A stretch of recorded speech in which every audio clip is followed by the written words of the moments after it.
So what are the factors of 36? So I start with 1, and I say 1 multiplied with what number would give me 36? So that is 1 and 36 is equal to 36. Then I move on to the next number, which is 2. And 2 multiplied with 18 will give me 36. The next value can be 3.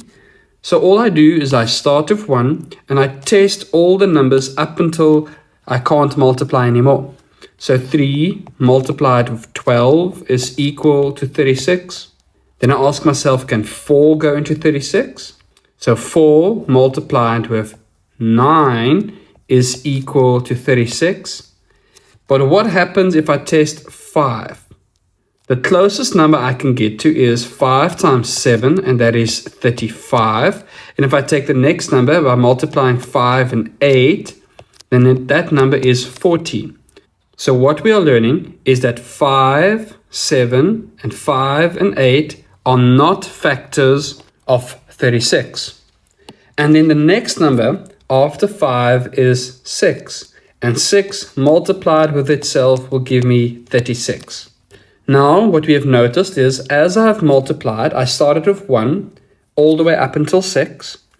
And the numbers that I multiply with get smaller and smaller. So these two values that we multiply with one another gets closer and closer to one another.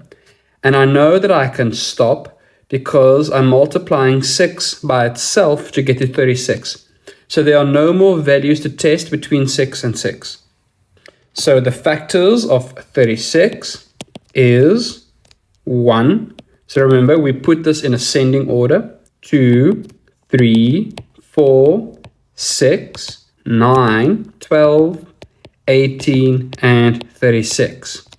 And how I numbered them is I said it's 1, 2, 3. So I went down this line all the way up until 6, ignoring 5. Then I started this side and I went up to find the last few numbers. I already have 6, so I don't write 6 twice. I can ignore 8 and 7 because they are not factors of 36. Then the next number is 9, 12, 18, and 36. And that is my values in my answer.